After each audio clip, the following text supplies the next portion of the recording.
మండి ప్రార్థన. పరిశుద్ధుడవైన మా ప్రియ పరలోకపు తండ్రి, మీ శ్రేష్టమైన నామానికి వందనాలు చెల్లిస్తూ ఉన్నాము. నీ మహాప్రేమను బట్టి, నీ ఉన్నతమైనటువంటి కృపను బట్టి మరొకసారి మేమందరము నీ సన్నిధిలో చేరి నీ పిల్లలముగా ఆరాధించటానికి మీరు మాకు అనుగ్రహించిన ఈ మంచి అవకాశాన్ని బట్టి మీకు స్తోత్రములు చెల్లిస్తున్నాం. ఈ యొక్క సమయములో ఇంతవరకు ప్రారంభము నుండి మీరు జరిగించిన ప్రతి కార్యాన్ని బట్టి మీకు వందనాలు చెల్లిస్తూ ఉన్నాం. మరలా తిరిగి నీ వాక్యము దగ్గరకు వెళ్ళుచుండగా నీ పరిశుద్ధాత్మ సహాయము నడిపింపు నాకు అనుగ్రహించండి. నీ మాటలు నీ మాటలుగా బోధించగలుగునట్లు తగిన జ్ఞానము దయచేయమని, మా విశ్వాస యాత్రలో ప్రతి విషయమందును మిమ్ములను మెప్పించేవారిగా, మీకు మహిమ తెచ్చేవారిగా మమ్మలను సిద్ధము చేయండి. అపోస్తుడైనటువంటి పౌలు గారి ప్రయాణాలలో 3వ ప్రయాణాన్ని గురించి మేము అపోస్తుల కార్యముల గ్రంథముల నుండి మాట్లాడుకుంటున్నాం.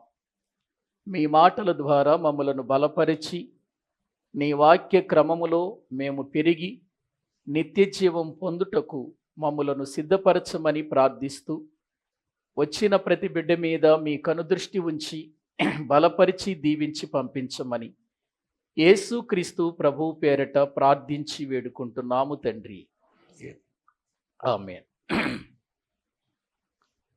ప్రభునందు ప్రియమైనటువంటి దేవుని బిడ్డలారా, దైవ గ్రంథములో నుండి మనము అపోస్తుల కార్యముల గ్రంథంలో పౌలు గారి సువార్త ప్రయాణాలను గురించి మాట్లాడుకుంటున్నాం. పౌలు గారి సువార్త ప్రయాణాలలో 2 సార్లు ప్రయాణం చేశాడు. తన ప్రయాణాలలో అనేక సంఘాలను కట్టాడు, సంఘాలను బలపరిచినట్లుగా మనం చూస్తూ ఉన్నాం. ఇక 3వ ప్రయాణంలో కూడా ఎక్కడైతే తాను సంఘాలను కట్టాడో ఆయన ప్రయాణంలో వాటన్నిటినీ ఆధ్యాత్మికమైన స్థితిలో బలపరుస్తూ ఆయన మరికొన్ని ప్రాంతాలకు వెళ్ళి దేవుని వాక్యాన్ని ప్రకటించినట్లుగా దైవ గ్రంథములో మనము చూస్తూ వస్తూ ఉన్నాం. దేవుని వాక్యములో మనము అపోస్తుల కార్యముల గ్రంథం 19వ అధ్యాయాన్ని ధ్యానిస్తున్నప్పుడు, ఈ 19వ అధ్యాయములో పౌలు గారి యొక్క ప్రయాణంలో అతడు ఎఫెసు అనే పట్టణానికి చేరుకుంటాడు. ఆ ఎఫెసు అనే పట్టణానికి వచ్చినప్పుడు ఆ పట్టణమంతా కూడా భయంకరమైనటువంటి పరిస్థితిలో ఉంటుంది. మరి అక్కడ దేవుని యొక్క వాక్యము సరైన విధానములో ఎరుగని 12 మందికి బాప్తిసం ఇచ్చినట్లుగా మనం చూస్తూ ఉన్నాం. దేవుని మందిరములో ప్రకటన చేస్తూ ఉండగా కొంతమంది పౌలు గారిని ఎదిరించి అతన్ని బాధించి అతని మీద తిరుగుబాటు చేశారు. ఆ తరువాత ఆయన నమ్మినటువంటి కొంతమందిని తీసుకొని తురున్ను అనేటువంటి ఒక ఉపాధ్యాయుని పాఠశాలలో 2 సంవత్సరాలు దేవుని వాక్యాన్ని చెబుతూ తర్కిస్తూ వారిని ప్రభు వైపుకు త్రిప్పినట్లుగా మనం చూస్తూ ఉన్నాం. ఈ రీతిగా ఆసియా యందంతటా సువార్త ప్రకటించబడింది. ఆసియా అనగానే ఖండం కాదు. ఆసియా అనేది ఒక ప్రదేశం, ఒక ప్రాంతం, ఒక రాష్ట్రము అని చెప్పుకోవచ్చు మనం. ఆ ప్రాంతమంతా కూడా సువార్తతో నింపాడు. ఎన్నో అద్భుతాలు చేశాడు. పౌలు గారు ఎటువంటి అద్భుతాలు చేశాడు అనంటే, తన చేతి గుడ్డలు తగిలినటువంటి వారు ఎంతోమంది బాగుపడి స్వస్థత పొందినటువంటి సందర్భాలు మనము ఈ అధ్యాయములో చూస్తున్నామండి. ఆయనకు ఎవరైతే ప్రియులర తాకారో, ఎవరైతే ఆయన నడికట్టును, ఆయన యొక్క ప్రియుల చేతి గుడ్డలను తీసుకుని వెళ్ళి రోగుల మీద ఉంచినప్పుడు వారు స్వస్థత పడినట్లుగా దైవ గ్రంథంలో మనము చూస్తున్నాం. ఈ విధంగా దేవుని సువార్త ఆసియా యందంతటా కూడా వినిపించబడుతుంది. ఆసియా ప్రదేశాలంతా కూడా మీరు ఆ చివరనున్న మ్యాప్ చూడాలి. ఆసియా ప్రాంతము అనగానే అక్కడ ఎటువంటి ప్రదేశాలున్నాయో అనేటువంటిది కూడా మీకు అర్థమవుతుంది చివరని మ్యాప్ చూస్తే. ఒకసారి మీరు బైబిల్ గ్రంథములో అపోస్తుల కార్యముల గ్రంథము 19వ అధ్యాయము 27వ వచనాన్ని మనము చదువుకుందాం. ఎంత అద్భుతమైన రీతిలో వాక్యము ప్రకటించబడిందో. మరియు ఈ మన వృత్తి యందు లక్ష్యము తప్పిపోవటయే కాక మహాదేవి అయిన అర్తిమాదేవి యొక్క గుడి కూడా తృణీకరింపబడి ఆసియా యందంతటను భూలోకమందును పూజింపబడుచున్న ఈమె యొక్క గొప్పతనము తొలగిపోవునని భయము తోచుచున్నదని వారితో చెప్పాను. ఆసియాలో ఉన్నటువంటి ప్రియులారా, అర్తిమాదేవి యొక్క అధికారులందరూ కూడా భయపడటం జరిగిపోయిందండి. ఎందుకంటే అప్పటి వరకు ఆసియాలో ప్రపంచాన్ని ప్రభావితం చేసినటువంటి, ఆనాటి దినాలలో ప్రభావితం చేసిన ఒక గుడి ఉంది అక్కడ. అది అర్తిమాదేవి యొక్క గుడి. అర్తిమాదేవి ఆరాధించబడుతుంది, భూలోకమందంతటా పూజింపబడుతుంది. ఎప్పుడైతే పౌలు గారు అక్కడికి వెళ్ళి సువార్త ప్రకటించాడో వాళ్ళందరికీ ఒక భయం పట్టుకుందండి. ఏంటి భయం అంటే, అక్కడ అర్తిమాదేవి ఆరాధించబడుతుంది, ఇప్పుడు ఈయన వచ్చి ఈ మాటలు చెబుతుంటే ప్రజలందరూ ఎవరి వైపుకు తిరిగిపోతున్నారు? దేవుని వైపుకు తిరిగిపోతున్నారు పౌలు చెప్పిన మాటలను బట్టి. అందును బట్టి వాళ్ళంతా భయపడుతున్నారు. ప్రియులారా, అటువంటి ప్రదేశంలో అద్భుతాలు చేస్తూ దేవుని సువార్త ప్రకటిస్తూ ఉన్నప్పుడు ఒక విచారకరమైన విషయం ఏంటంటే, ఆ ఎఫెసులో కొంతమంది యూదులు ఉన్నారండి. ఆ యూదులు మాంత్రిక విద్యలు నేర్చుకొని జీవనాన్ని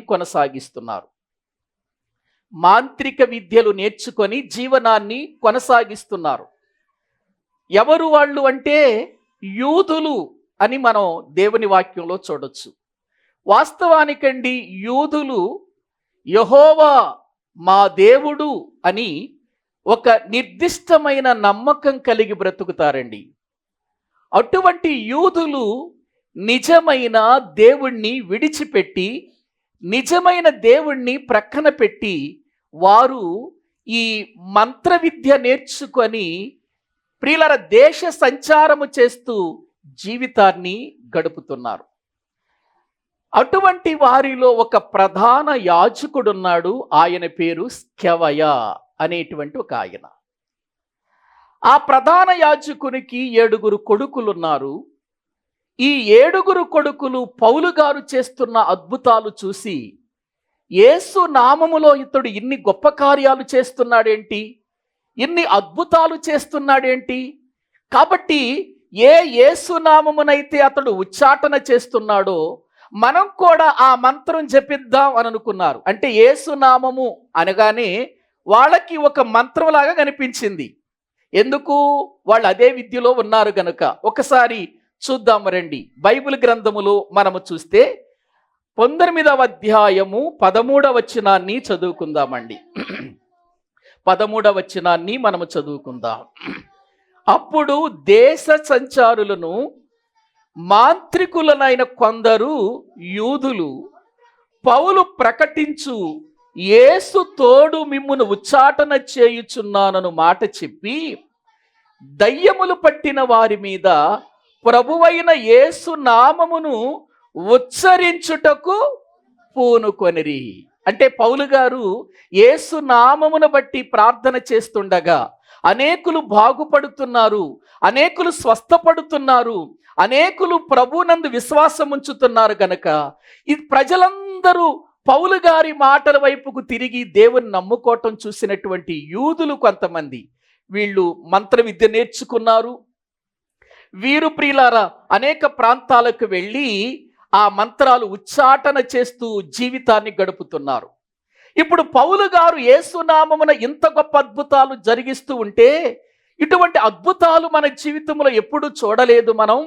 ఇదిగో యేసునామం అనే ఒక పేరు చెప్పి ఇతడు ఇన్ని అద్భుతాలు చేస్తున్నాడు, మనం కూడా యేసునామము చెప్పి ఉచ్చాటన చేద్దాం, మనం కూడా ఆ పేరు వాడుకుందాం, ఆ పేరుతో అద్భుతాలు చేద్దాం అనేటువంటి ఆలోచన కలిగింది. ప్రియులారా, యేసునామము అనేది ఒక మంత్రం అండి? ఏమండి, ఒక మంత్ర విద్య అండి? అది కాదండి. అది ఈ లోకములో ఉన్న ప్రతి పాపిని రక్షించటానికి వచ్చిన గొప్ప నామం అండి. ఆ నామము అన్ని నామముల కంటే ప్రియులార గొప్ప నామము. ఆ నామమున తప్ప మనిషికి రక్షణ లేదు అని అంతకు ముందు మనం మాట్లాడుకున్న మాటల్లో చూసామండి. ఇది నోటితో ఉచ్చరిస్తే ఏదో జరిగిపోతుందని అనుకున్నారు వాళ్ళు. కానీ అది ఏ విధమైనటువంటి శక్తివంతమైనదో, ఎంత ఉన్నతమైనదో, ఎంత శ్రేష్టమైనదో, దాని వలన మానవ జీవితానికి ఎంత సంరక్షణ ఉందో వారు తెలుసుకోలేదండి. ఇదే ప్రియులార కోవలో ప్రధాన యాజకుడు అనే స్కెవయ అనేటువంటి ఒక అతనికి 7 కొడుకులు ఉన్నారు. వీళ్ళు కూడా ఇలా మనం కూడా చేస్తే మనము కూడా గొప్ప లాభము సంపాదించుకోవచ్చు అనే ఉద్దేశంతో వీళ్ళు ఏం చేశారంటే, వెళ్ళి యేసునామమున దయ్యములు వెళ్ళగొట్టడానికి వెళితే దయ్యాలు ఏమన్నాయో తెలుసా? యేసు ఎవరో మాకు తెలుసు, పౌలు ఎవరో కూడా మాకు తెలుసు, మీరెవరయ్యా అని అడిగినాయి. ఎవరు? చూడండి, అక్కడ బైబిల్ గ్రంథములో మనము చూస్తే ప్రియులారా 14వ వచనాన్ని మనము చదువుకుందాం. 14వ వచనం. యూదుడైన స్కెవయను ఒక ప్రధాన యాజకుని కుమారులు 7 అలాగు చేయుచుండిరి. అందుకు ఆ దయ్యము, నేను యేసును గుర్తెరుగుదును, పౌలును కూడా ఎరుగుదును, కానీ మీరెవరు? ఎవరు అడుగుతున్నారు ఈ మాట? దయ్యం అడుగుతుంది. ఎందుకు? యేసు నామమున వీళ్ళు వెళ్ళి ఉచ్చాటన చేస్తున్నారు. యేసు నామమున ఇదిగో మీరు వెళ్ళిపోవాలని దయ్యాలకు చెబుతున్నారు. అప్పుడు దెయ్యం ఏమందంటే, యేసును గుర్తెరుగుదును. యేసు నామాన్నేగా వీరు ఉచ్చరిస్తుంది, యేసు నామాన్నే ఉచ్చరిస్తుంది. యేసు నామమును వీరు ఉచ్చరించి ప్రియులార ఏదో ఒక అద్భుతం చేయాలనుకున్నారు. కానీ దెయ్యం అంటుంది, యేసు ఎవరో నాకు తెలుసు, పౌలెవరో నాకు తెలుసు, మీరెవరు మమ్మల్ని వెళ్ళగొట్టడానికి వచ్చారు? యేసు ఎవరు అంటే దేవుని కుమారుడు, పరలోకము నుండి వచ్చినటువంటి దేవుడాయన, పరలోకము నుండి మానవులను విమోచించటానికి వచ్చిన రక్షకుడాయన. ఆయన పరిశుద్ధుడు, పవిత్రుడు, ఏ దోషము లేనివాడు, సమస్తము మీద అధికారము కలిగిన వాడాయన. ఆయనెవరో మాకు తెలుసు అంటున్నాయి. ఏంటో ఎవరు? దెయ్యము యేసు శక్తిని ఎరిగినటువంటిదిగా మనము చూస్తున్నాం. ఇక పౌలు గారెవరో నాకు తెలుసు. పౌలు గారు ఒకనాడు మూర్ఖుడు, పౌలు ఒక రోజున నా వశములో ఉన్నవాడే. పౌలు గారు ఒకనాడు అనేకులను చంపి క్రైస్తవులందరినీ నాశనం చేయాలని చూచినవాడు. అతడు దైవ దర్శనాన్ని పొందుకొని దేవుని వైపుకు తిరిగి తన జీవితాన్ని మార్చుకొని ఒక విధేయుడిగా, వాక్యము ఎరిగిన వాడిగా, దేవుని మాటలను పట్టుకొని ప్రజలను రక్షించటానికి వెళ్ళినటువంటి మహాయోధుడు, అపోస్తులుడు ఆయన మాకు తెలుసు అంటున్నాయి దెయ్యాలు. మీరెవరు? మంత్ర విద్య నేర్చుకొని ప్రజలను మోసం చేసే మీరెవరు అని ఎగిరి తన్నాయండి. వాళ్ళని ఎగిరి తన్నాయండి. ఏంటవి? దెయ్యాలండి. దెయ్యం ఎగిరి తన్ని ఆ 7 2 లొంగ తీసేసుకున్నాయి, వారి వైపుకు లాగేసుకున్నాయి. ఎంత తన్నాయంటే బట్టలు ఊడిపోయే వరకు కొట్టింది ఆ దెయ్యం. వాళ్ళని దిగంబరులుగా చేసింది. చూడండి, అక్కడ కింద ఉంటుంది ఆ మాటలు. అందుకు నేను యేసును గుర్తెరుగుదును, పౌలును కూడా ఎరుగుదును, కానీ మీరెవరని అడుగగా ఆ దయ్యము పట్టిన వాడు ఎగిరి వారి మీద పడి వారిలో 2 లొంగదీసి గెలిచెను. అందుచేత వారు దిగంబరులై గాయము తగిలి ఆ ఇంటి నుండి ఏమైపోయారు? పారిపోయారు. ఎవరు పారిపోయారు? దెయ్యం పారిపోయిందా? లేకపోతే యేసు నామమున ఉచ్చరించి దెయ్యాన్ని వెళ్ళగొట్టడానికి వచ్చిన ప్రధాన యాజకుడైనటువంటి స్కెవయ్య పిల్లలు పారిపోయారా? అసలండి ఇక్కడ మనము గుర్తించాలి, ప్రధాన యాజకుడు స్కెవయ్య. ప్రధాన యాజకుడు అంటే ఎవరు చెప్పండి? ప్రధాన యాజకుడు అంటే ఎవరండి? దేవుని మందిరములో యాజకత్వాన్ని జరిగించేవాడు. దేవుని మందిరములో యాజకత్వము జరిగించే ఈయన యొక్క 7 కొడుకులు ఒక్కళ్ళు కూడా దేవుని ఎరిగిన వారు కాదు, ఒక్కళ్ళు కూడా దేవుని తెలుసుకున్న వారు కాదు. ప్రియులారా, ఇటువంటి వాళ్ళు వచ్చి మేము దయ్యాన్ని వెళ్ళగొడతామని, యేసు నామమున వెళ్ళిపో అని దయ్యాన్ని వెళ్ళగొట్టడానికి ప్రయత్నం చేస్తే దెయ్యము వారిని గెలిచిందా? దయ్యాన్ని వారు గెలిచారా? ఎవరు గెలిచారు? దెయ్యమే గెలిచింది. దెయ్యమే గెలిచిందండి. యేసు నామము అనే మాట ఎవరు పడితే వాళ్ళు ఉచ్చాటన చేస్తే అక్కడ దేవుని కార్యం జరగదు. ఎవరు చెయ్యాలో, ఎవరు ప్రియులారా అనాలో, ఎవరు మాట్లాడాలో వాళ్ళే మాట్లాడాలి.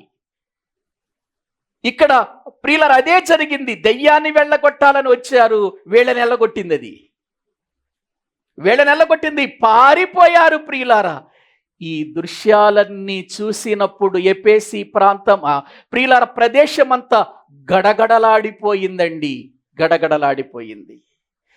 ఆయన చేసిన మాటలు, ఆయన చేస్తున్న అద్భుతాలు, ఆయన మాట్లాడుతున్న మాటలను చూసినటువంటి ఇక ఆ ప్రాంతంలో ఉన్న వాళ్ళంతా కూడా ఈ కార్యాన్ని చూసి భయపడి మంత్ర విద్య నేర్చుకున్న వాళ్ళంతా వారి మంత్ర విద్య పుస్తకాలు తీసుకొచ్చి ఆ పౌలు గారి ముందు ప్రియులర కాల్చేశారండి, కాల్చేశారు.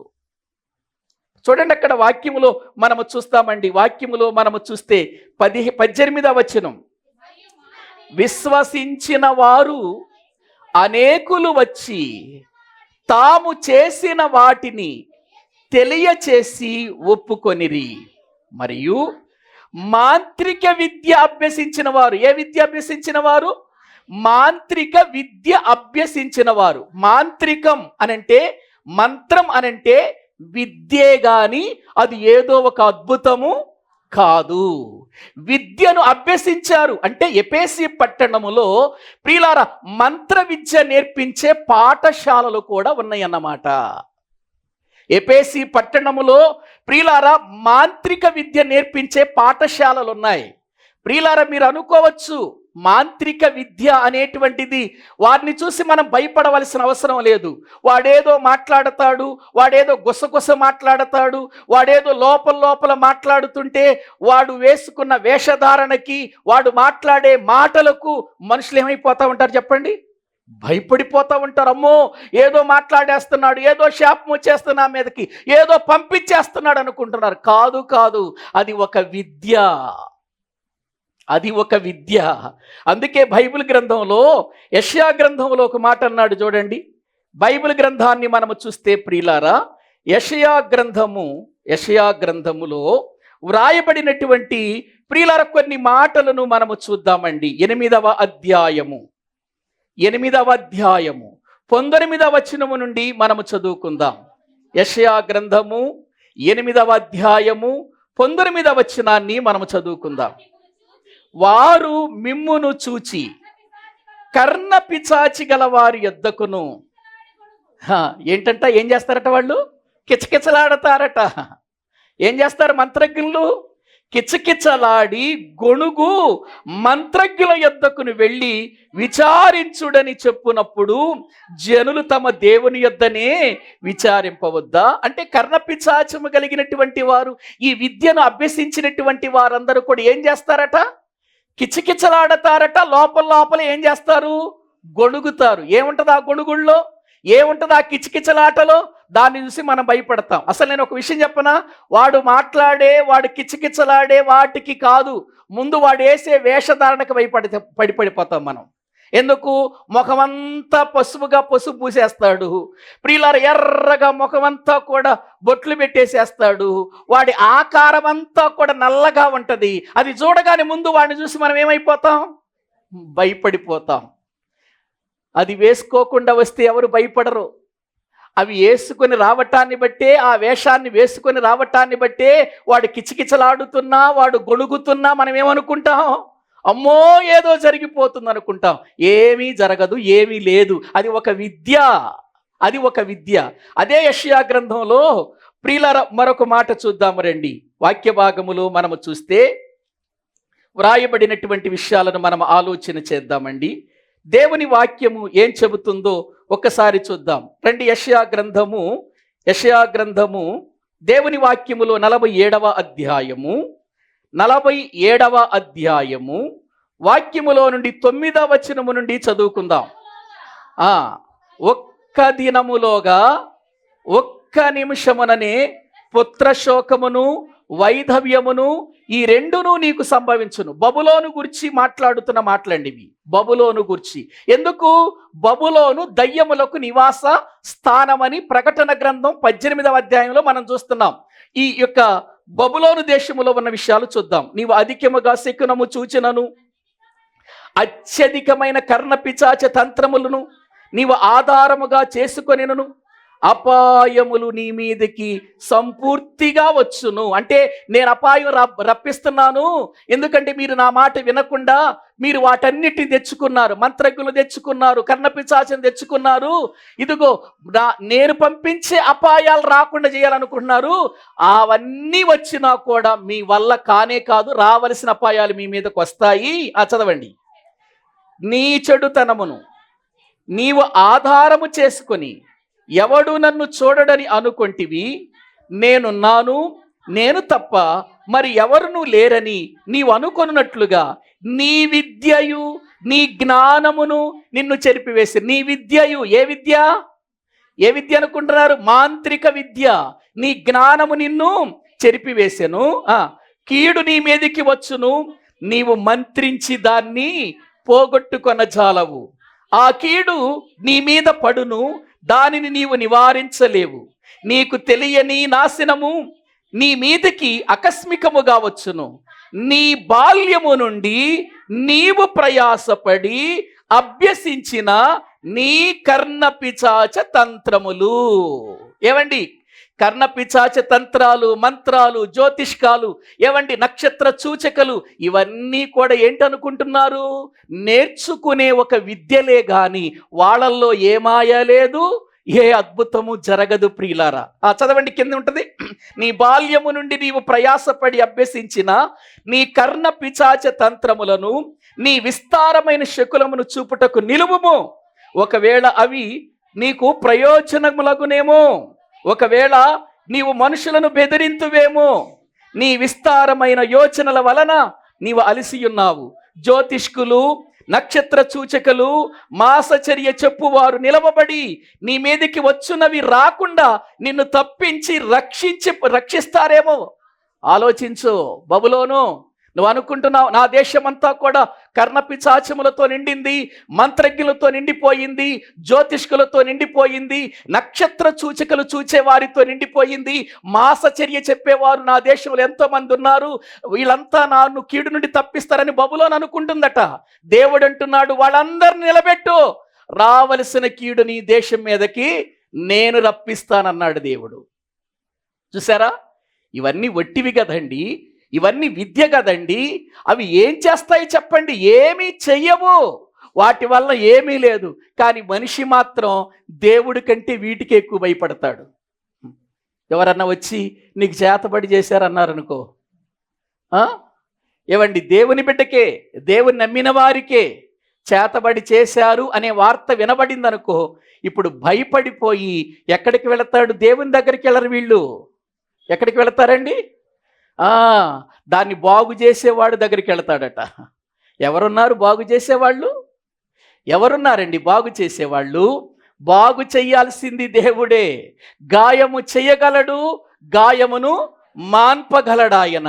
ఇదిగో లోకములో ఉన్నటువంటి ప్రియులార శక్తులో లేకపోతే మనుషులో వచ్చి నీకున్నటువంటి స్థితిని ప్రియులార తొలగించరు అనే విషయాన్ని నేను మీకు జ్ఞాపకం చేస్తున్నాను. ఎందుకంటే అవి ఒట్టివి, అందులో ఏమీ లేదు అనే విషయాన్ని నేను మీకు జ్ఞాపకం చేస్తున్నాను ప్రియులారా. వాటికెందుకు భయపడుతున్నారు? వాళ్ళకెందుకు భయపడుతున్నారు ప్రియులారా? గమనించండి. అవి నిన్నేమైనా బాగు చేస్తాయా? అవి నీకేమైనా సహాయం చేస్తాయి అనుకుంటున్నావా? దేవుడు అంటున్నాడు, నిలువు, వాటన్నిటిని తీసుకురా. మాసచర్య చెప్పే వాళ్ళని తీసుకురా, నక్షత్ర సూచకులు ఉన్న వారిని తీసుకురా, మంత్రజ్ఞులను తీసుకురా, కర్ణపిశాచము కలిగిన వారిని తీసుకురా. వాళ్ళందరిని తీసుకొచ్చి నిలువు నీ దేశంలో, నేనొక్కడే ఇదిగో నీ దేశం మీద రప్పించే కీడును ఆపేయమను అని దేవుడు సవాల్ చేస్తున్నాడు బబులోను దేశానికి యెషయా ప్రవక్త ద్వారా. కొయ్య కాలువలే కాలిపోతాయవి అని అన్నాడు కింద. ఎందుకు పనికిరావవి, ఉపయోగము లేనివి ప్రియులారా. ఇంకా మీకు చెప్పమంటారా? ఇర్మియా గ్రంథం 10వ అధ్యాయం ప్రియులారా. ఇవన్నీ ఒట్టివండి. మనిషి ఎందుకో వీటికి భయపడుతున్నాడండి. 10వ అధ్యాయము దేవుని వాక్యములో నుండి మనము చూస్తే 2వ వచనము నుండి చదువుకుందామండి. 2వ వచనము నుండి చదువుకుందాం. యెహోవా సెలవిచ్చుచున్నదేమనగా, అన్యజనముల ఆచారములను అభ్యసింపకుడి. ఆకాశమందు అగుపడు చిహ్నములకు జనములు, ఆకాశమందు కనబడే చిహ్నాలకు మనిషి ఏమైపోతాడట? భయపడటలేదా? అమావాస్య అండి, పెళ్లి చేసుకోకూడదండి. అమావాస్య అండి, కార్యాలు ఏమీ జరిగించకూడదండి. అమావాస్య రోజున చేసుకుంటే ఏదో జరిగిపోద్దండి అని క్రైస్తవులు కూడా ప్రియులారు కొన్నిసార్లు మా దగ్గరకు వచ్చి పెళ్లి చేయమని అడిగినప్పుడు, పలానా డేట్ ఇచ్చామనుకో, వీళ్ళు వెళ్ళి క్యాలెండర్ చూసుకొస్తారు. చూసుకొచ్చి, అమావాస్య వచ్చింది అయ్యగారు, అమావాస్యలో పెళ్లి చేయకూడదుగా, డేట్ మార్చండి అంటారు. ఏమైంది? అమావాస్య అయితే రోజు కాదు, అది రోజు కాదా? అవి ఆకాశం అందే ప్రియులర కనబడే చిహ్నాలు. వాటికి భయపడటం ఏంటి? అవి దేవుడి పెట్టిన గురుతులు. మీకు ఒక విషయం చెప్పనా? అమావాస్య అంటే ఈ ఆంధ్ర భయపడుతుంది, కానీ మీరు తమిళనాడు వెళ్ళండి, అమావాస్య అంటే వాళ్ళకి మహాపండగ. మహాపండగ. వాళ్ళు అన్ని కార్యక్రమాలు అమావాస్య రోజే చేసుకుంటారు. వాళ్ళు తమిళనాడు వెళితే, మన ప్రక్కనే ఉన్న తమిళనాడు వెళితే పెళ్లి కానీ లేకపోతే అద్భుతాలు కానీ ఏదైనా ప్రియులార వాళ్ళ జీవితాల్లో గొప్ప కార్యాలు ఏంటంటే అమావాస్య రోజే పెట్టుకుంటారు వాళ్ళు. అది వాళ్ళకు ఒక పండుగ దినం. మనకేంటి? కటిక చీకటి అన్నమాట. అంటే పైన చీకటి కాబట్టి అంతా ఏమైపోద్దట? చీకటమయమైపోద్దట. పగలు చేసుకున్న వాళ్ళు, లేకపోతే ప్రియులార అమావాస్య కాకుండా ఏమండి మరి వారి జీవితాలలో మిగిలిన దినాల్లో చేసుకున్న వాళ్ళ కుటుంబాలలో చీకటి లేవా? వాళ్ళ కుటుంబాలు పాడైపోవట్లేదా? మంచిగా దినాలు, సంవత్సరాలు, కాలాలు అన్నీ కూడా ఏర్పాటు చేసుకొని, నియమ నిబంధనలు పెట్టుకొని, చక్కగా ప్రియులార డేట్ పెట్టుకొని, ఆ డేటుకు మళ్ళీ నక్షత్రాలు చూసుకొని, మళ్ళీ దానికి ప్రియులార నిమిషాలు, గడియలు పెట్టుకొని పెళ్లి చేసుకున్న ఎన్ని కుటుంబాలు పతనమైపోలేదు? ఎన్ని కుటుంబాలు నాశనం అయిపోలేదు? ఎన్ని కుటుంబాలలో విడాకులు రాలేదు చెప్పండి? మరి చక్కగా చూసుకున్నారు కదా, మరి ఎందుకు వచ్చాయి? జీవితములో మనిషి ప్రియులార జీవించే బ్రతుకును బట్టి ఉంటుంది, కానీ కాలాలను బట్టి ఉండదు ప్రియులార, కాలాలను బట్టి ఉండదు. అమావాస్యలు మనకు అవసరం లేదు. ఇదిగో మీరు ఎందుకు వాటికి భయపడుతున్నారు? అమావాస్య, ఈ యొక్క పౌర్ణమి, వీటికెందుకు మీరు భయపడుతున్నారు? అవి దేవుడు సృష్టిలో పెట్టిన చిహ్నాలు. ఆ చిహ్నాలకు మీరు భయపడకండి. చదవండి కింద. జనముల ఆచారాలవి, అంతే, మనుషుడు పెట్టుకున్న ఆచారాలవి, అవి వ్యర్థాలు. అడవిలో ఒకడు చెట్టు నరుకున్నట్లు అది నరకబడును. అది పనివాడు గొడ్డలతో చేసిన పని. వెండి బంగారముల చేత పనివారు దానిని అలంకరింతురు. అది కదలకయుండునట్లు మేకులు పెట్టి సుత్తులతో బిగగొట్టి దాన్ని నిలుపుదురు. చేతబడిలాగే కదా చేసేది. ఏమండి, చేతబడి చేసేవాళ్ళు ఏం చేస్తారు? ఒక పెద్ద ముగ్గేస్తారు. ఏమండి, లోపల పసుపు కుంకుమ అంతా జల్లేస్తారు, నిమ్మకాయ పెడతారు, ఒక బొమ్మ పెడతారు, దాంట్లో మేకులు దిగ్గొడతారు. ఇక్కడ దిగ్గొడతంటేనంటే వాడికి బాధ వచ్చిందంటే ఎవడికి? చెయ్యమనండి మరి. నాకు వెంట్రుకలు కావాలంటే వెంట్రుకలు ఇస్తా, నాకు కర్చీపు కావాలంటే నాకు కర్చీపు ఇస్తా, నా వస్త్రం కావాలంటే వస్త్రం ఇస్తా, ఏది ఇవ్వమంటే అది ఇస్తా. చెయ్యమనండి, నన్ను చంపమనండి. ఒకరిని చంపే అధికారము దేవునికి తప్ప ఇంకెవరికి లేదు. ప్రాణం పెట్టడానికి ఆయనకి అధికారం ఉంది, ప్రాణం తీసుకోవటానికి కూడా ఆయనకి అధికారం ఉంది. లోకములో ఏ శక్తికి కూడా అధికారం లేదు, అపవాదికి కూడా లేదు ఆ శక్తి. ప్రియులారా, ఆలోచిస్తున్నారా? కానీ మనిషి ఏమో ఆటికై భయపడతాడు, దేవునికి భయపడడు. దేవునికి భయపడడండి. దారెంటే వెళుతున్నప్పుడు ఎప్పుడైనా నిమ్మకాయలు లేకపోతే ఎండుమిర్చి, ప్రియులారా ఉప్పు కనపడింది అనుకో, అంత దూరం వెళ్ళిపోతారు తిరిగి. ఒకవేళ అందులో ఒక మంచి నిమ్మకాయ ఉంటే తీసుకురండి, నేను రసం చేసి తాగుతా. ఏమంటే ఉపయోగమే కదండి అవి. మంచి నిమ్మకాయ నలగకుండా ఉన్నటువంటిది అక్కడ పెడతారు కదా, దాని మీద ఏదో కుంకమేసో ఏదో పెట్టేసేసి అక్కడ అబ్బో దిష్టి తీసేసాం అక్కడ పారేసాం, అది దొక్కి తినట మన మీదకి వస్తుందట. ఎందుకు వస్తుంది? ఇవన్నీ ఆచారాలు, జనములు ఆచారాలుగా పెట్టుకున్నారు. కానీ అందులో శక్తి ఏముంటుందండి? నిమ్మకాయ మన చెట్టును పండిందండి, ఎండుమిర్చి చెట్టును పండినవండి, ఉప్పు ప్రియులార సముద్రం నుండి వచ్చిందండి, అవన్నీ రోజు మనం కూరలో వాడుకునేయండి. కాకపోతే ఈరోజు దారిలోకి వెళ్ళియండి. ఏమైంది ప్రియులారా? జీవితములో మనమందరము కూడా చాలా సత్యాలు నేర్చుకోవాలండి. మనుషులు ఆచారాలు విడిచిపెట్టట్లేదట. అందుకే దేవుడు అంటున్నాడు, జనముల ఆచారములు వ్యర్థములు, వాటికి భయపడకండి. ఒకడు చెట్టు ఎక్కుతాడు, ఆ చెట్టున కొమ్మ నరుకుతాడు, బొమ్మ తీసుకొస్తాడు, ఆ బొమ్మ నిలిచేటట్టుగా మేకులతో కొడతాడు. మేకులు కొట్టేటప్పుడు ఆ బొమ్మ అయ్యో నాకు బాధ కలుగుతుందేమని అంటుందా? అనదే. చదవండి, అక్కడ అంటాడు, అవి తాడి చెట్టు వలె తిన్నగా ఉన్నవి, అవి పలుకవు, నడవ నేరవు, కనుక వాటిని మోయవలసి వచ్చెను. ఏవండి, వాటిని మోయవలసి వచ్చెను. వాటిని మనం మోయాలి. మనల్ని ఇవి వస్తాయా? మరి మనమే వాటిని మొయ్యకపోతే ప్రియులారా, ఇంకా మన బాధ అడిగి చెప్పుకుంటే ఏమో వస్తాయి? నేను చెప్పట్లా, ఈ మాటలు నేను చెప్పట్లేదు, దేవుడు తన ప్రజలకు చెబుతున్న మాటలండి ఇక్కడ. అవి పలుకవు, అవి నడవ నేరవు, ఒకడు వాటిని మోయవలసి వచ్చెను. మోయవలసి వచ్చిందంతే. చదవండి అక్కడ, మోయవలసి వచ్చింది. వాటికి భయపడకుడి, అవి హాని చెయ్యవు, మేలు చేయుట వాటి వలన కాదు. హాని ఏమన్నా చేస్తాయా? సరే, మేలేమన్నా చేస్తాయా? చెయ్యు. హాని చెయ్యని, మేలు చెయ్యని వాటికి మరి ఎందుకు భయపడుతున్నా? ఇక్కడ బాగానే ఉంటారు, ఇక్కడ బాగానే ప్రియులారా విని చక్కగా భక్తులుగానే ఉంటారు. బయటికి వెళితే తెలుస్తుంది. జ్వరం వచ్చి ఒక 15 రోజులు జ్వరం తగ్గలేదనుకోండి, ప్రార్థన చేసినా తగ్గలేదనుకోండి, పైనుంచి కింద దాకా కొబ్బరి నూనె రాసినా తగ్గలేదనుకోండి, పంజా సెంటర్కి వెళ్ళాలి. ఎందుకు? తాయిత్తు కట్టాలి. అక్కడ తాయిత్తు కడితే పోద్దట. ఏవండి, జ్వరము అనేక రకాలుగా వస్తుంది. డాక్టర్లు చెబుతారు కదా, రకరకాలుగా రావచ్చు జ్వరం. ఆ జ్వరము ప్రియులారా ఏదో ప్రియులారా మనకు వచ్చినప్పుడు అది 10 రోజులు ఉండొచ్చు, 15 రోజులు ఉండొచ్చు. వచ్చిన జ్వరాన్ని బట్టి, ఆ తీవ్రతను బట్టి ఉంటుందే తప్ప అది ఏదో చేస్తే జరగదు ప్రియులారా, జరగదు. అక్కడికి వెళ్ళి ప్రియులారా తాయిత్తు కట్టుకొని మళ్ళీ వాళ్ళు ఏం చేస్తారో తెలుసా అండి? ఆ మధ్య ఎవరో ఒక ఆమె సాక్ష్యం చెప్పింది, విన్నాను. మన సంఘంలోనూ షాబాల్ సంఘంలోనే సాక్ష్యం చెప్పింది. పాము ప్రియులారా పగబట్టిందట. పాము పగబట్టిందట. పాము పగబడితే ప్రియులారా మంత్రజ్ఞుడి దగ్గరికి వెళ్ళారట. మంత్రజ్ఞుడి దగ్గరికి వెళితేనట ఆయన మంత్రించి హాస్పిటల్కి ఆయనే తీసుకెళ్ళాడట. మంత్రించిన తర్వాత మళ్ళీ హాస్పిటల్కి ఎందుకు? మంత్రించిన తర్వాత హాస్పిటల్కి ఎందుకు? ఏవండి ప్రియులారా ఆలోచించండి. ఆ పాము పగబట్టడం కాదు, పాము కాటేసింది. పాము కాటేసింది. ప్రియులారా గమనించండి, కాటేస్తే పరిగెత్తుకుంటూ హాస్పిటల్కి వెళితే సరిపోద్ది కదా, మళ్ళీ ఇక్కడికి ఎందుకు? ఆయన మంత్రించి మళ్ళీ హాస్పిటల్కి తీసుకెళ్ళాడట. ఏంటిది? ఆలోచించండి ప్రియులారా. ఏమైనా జ్ఞానం ఉందా ఈ రోజున ప్రజలకు?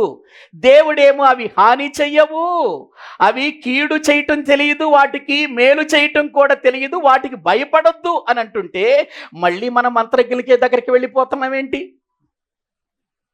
ఒకసారి మా ఇంటికి ఒక ఆయన వచ్చాడు. కాటికి కాపలోళ్ళు అంటారు చూసారా, వచ్చి ప్రియులారా మా ఇంటి ఎదురుకు వచ్చి చాలా దీవించేస్తున్నాడు మమ్మల్ని. నేను పాస్టర్ గారి సంగతి తెలిసిపోయింది ఆయనకి. దీవించేస్తున్నాడు. అందరి ఇళ్ళ దగ్గరేమో శపిస్తున్నాడు వెళ్ళిపోయి. మీ ఇంట్లో అది ఉంది, మీకు శాపం రాబోతుంది, మీ ఇంట్లో అనేక రకాలైనటువంటి శక్తులు పనిచేస్తున్నాయి, అందుకే మీకు నెమ్మది లేదు, అందుకే మీరు ఏడుస్తున్నారనే అందరి ఇళ్ళ దగ్గర చెప్పాడు. మా ఇంటి దగ్గరకు వచ్చేసి దేవుని కుమారుడు, దేవుడు దీవిస్తాడు, ఆశీర్వదిస్తాడని పొగుడుతున్నాడు. మా ఇంట్లోకి ఏమి రాలేదా? మరి జరిగేవన్నీ ప్రియుల రకరకాలైనటువంటి కీడులు జరుగుతున్నాయి, మరి వీటి గురించి ఎందుకు చెప్పలా? ప్రియులారా, వద్దు, భయపడవద్దు వాటికి. అది విద్య అంతే, విద్య మాత్రమే అనే విషయాన్ని నేను మీకు తెలియచేస్తున్నాను. బైబిల్ గ్రంథములో బబులోను దేశము ఈ విద్యతో నిండిపోయింది. బబులోను దేశం ప్రియులారా, అంత మాత్రమే కాదు, ఎఫెసు పట్టణము కూడా దేంతో నిండిపోయింది ప్రియులారా?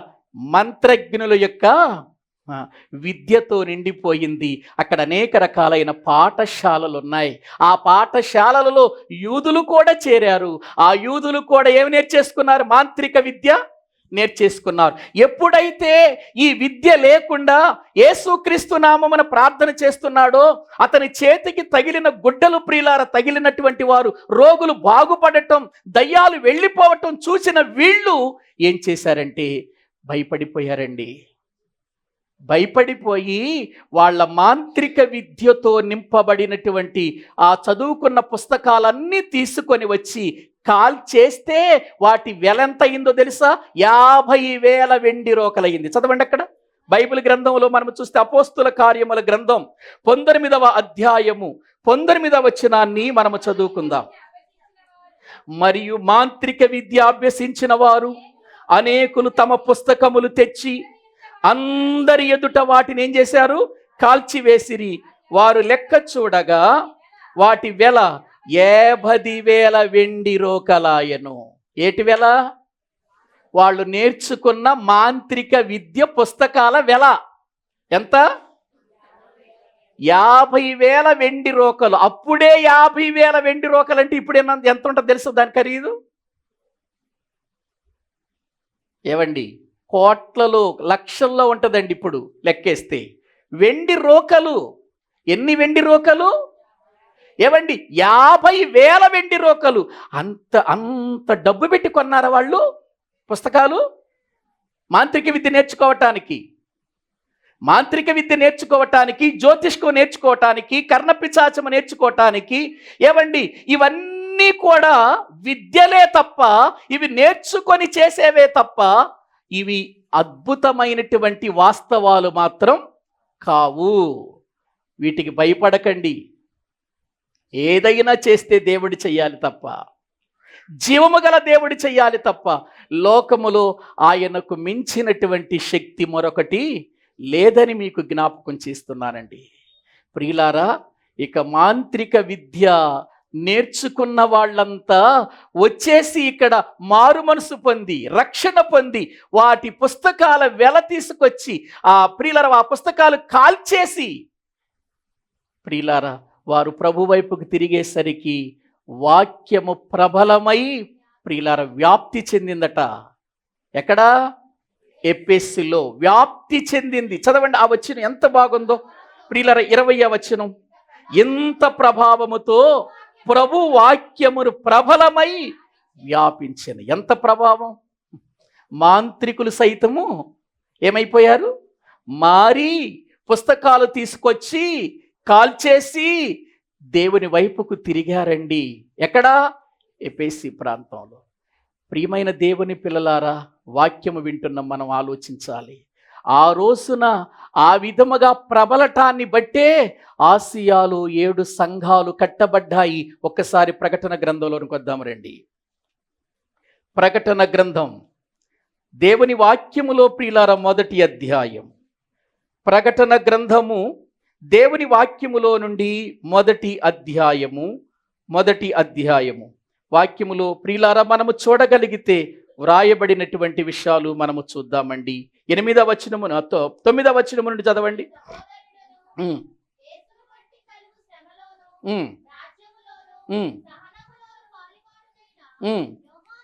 నేను నిమిత్తమును పరవాసినైతిని ఉండగా ఆ, ఆ, ఆ, ఆ. ఎపేసు, స్ముర్ణ, ఆ, పెర్గెము, తుయతైరా, సార్దిస్, ఫిలదెల్ఫియా, లవోదికియా అను 7 సంఘములకు పంపుమని చెప్పుట నా వెనుక వింటిని. ఈ 7 సంఘాలు కూడా ఎక్కడ అనుకుంటున్నారు? చూడండి, మ్యాప్లో చూడండి, ఇవన్నీ ఉంటాయి. ఇక్కడ వ్రాయబడినటువంటివన్నీ మ్యాప్లో ఉంటాయి. ఆసియాలో ఉన్నటువంటి ప్రియులారా సంఘాలండి. ఒకసారి 19వ వచనం కూడా చదవండి. 19వ వచనం. నీవు చూచిన వాటిని, ఉన్న వాటిని, ఆ అనగా చూచిన 7 నక్షత్రములను గూర్చిన మర్మమును, ఆ 7 సువర్ణ దీపస్తంభముల సంగతియు వ్రాయుము. ఆ 7 నక్షత్రములు 7 సంఘములు, సంఘములకు దూతలు. ఆ 7 దీపస్తంభములు 7 సంఘములు అని వాక్యంలో చూస్తున్నాం. 4వ వచనం చదవండి ఇప్పుడు. 4వ వచనం. యోహాన్ ఆసియాలో ఉన్న 7 సంఘములకు శుభమని చెప్పి వ్రాయినది. ఎవరికి రాస్తున్నాడు ఉత్తరం ఇప్పుడు యోహాన్ గారు? ఎవరికి రాయమని చెబుతున్నాడు దేవుడు? ఆసియాలో ఉన్న 7 సంఘాలు. ఈ ఆసియాలో ఉన్నటువంటి 7 సంఘాలు ఎలా ప్రియులారా నిర్మితమయ్యాయి? ఎఫెసు పట్టణములో ప్రభావముతో వాక్యం ఏం చేసింది? ఆసియా యందంతటా వ్యాప్తి చెందింది. వ్యాప్తి చెందిందండి. అంత ప్రభావంతో వాక్యం అందించబడింది. నా ప్రియ దేవుని పిల్లలారా, ఈ రోజున అటువంటి ప్రభావం లేదండి. ప్రియులార, సంఘాల యొక్క విధానములో మనము చూస్తుంటే అటువంటి ప్రభావం లేదు, అటువంటి భక్తి కనబడటం లేదు, అటువంటి ప్రియులార భారభరితమైనటువంటి విధానం కనబడటం లేదండి. పౌలు గారు ఎఫెసు పట్టణంలో ఇన్ని అద్భుతమైనటువంటి కార్యాలు చేశాడు. మంత్రజ్ఞులు సైతం వచ్చేశారు, ప్రభు పాదాలు పట్టుకున్నారు. వారు చదివిన విద్య పుస్తకాలన్నీ కూడా అవి ఎన్ని వేల రూపాయలైనా సరే ముందు కాల్చేసి దేవుని నామమున వారు ప్రియుల రక్షించబడ్డారు. ఆ రీతిగా ఆసియాలో సంఘాలు ఏర్పాటయ్యాయి. ఎంత అద్భుతమైన విషయం ఇది! ఆలోచించండి ప్రియులారా, మనం ఎంత పని చేయగలుగుతున్నాం? పని చేయకపోయినా పని చేసే వారి కొరకు ప్రార్థన చేయగలుగుతున్నామా?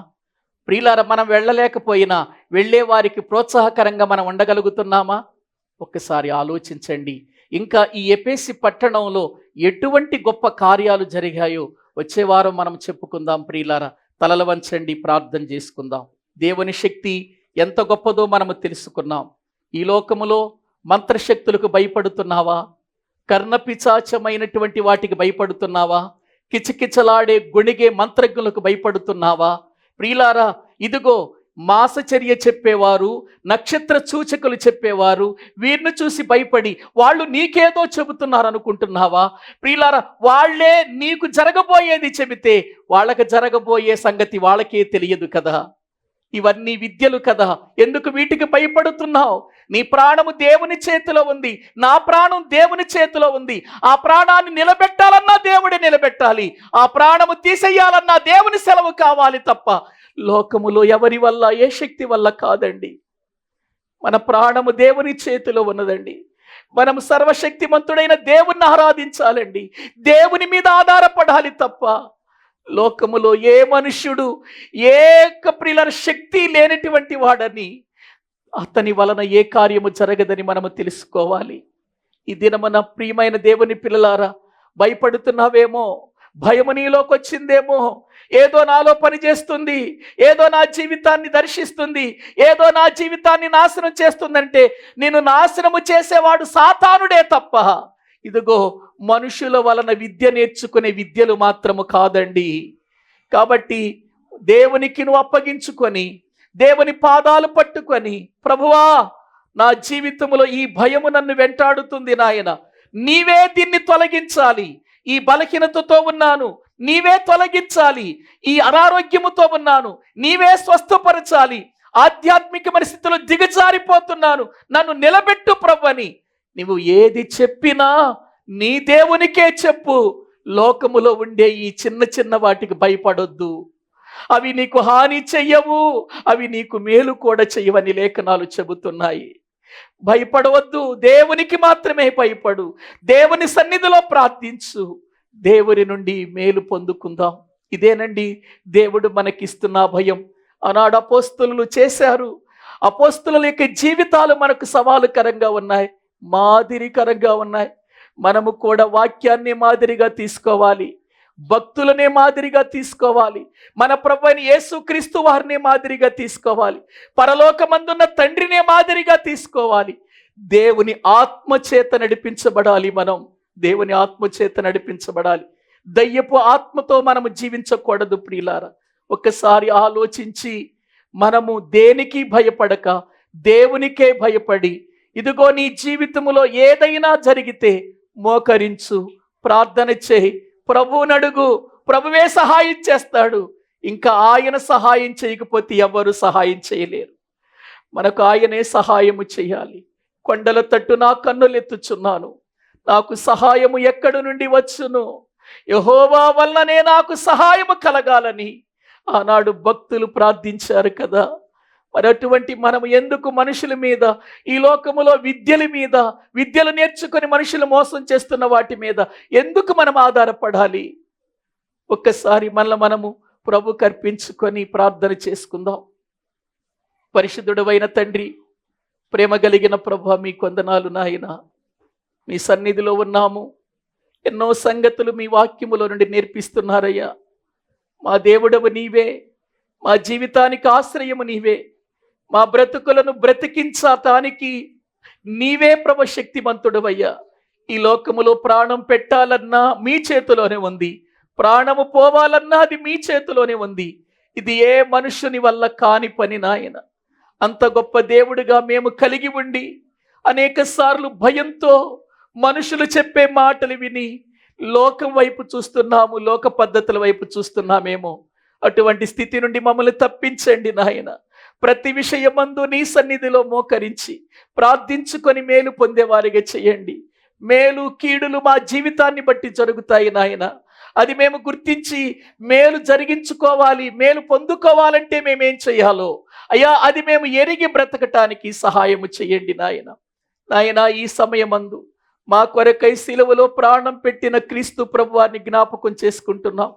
నలిగిపోయిన ప్రభువు మా కోసమై నాయన బలవంతుడుగా ఉన్నటువంటి వాడు ప్రభు నాయన సిలువలో ఎంతగా ప్రభు నాయన బలహీనుడైపోయాడో చూస్తున్నాము నాయన.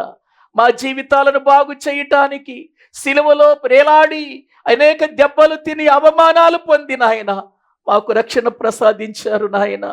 ఆ రక్షణను మేము చేత పట్టుకొని ఈ లోకములో ప్రభు మేము ఎల్లప్పుడూ నిన్ను స్తుతించే వారిగా చేయండి.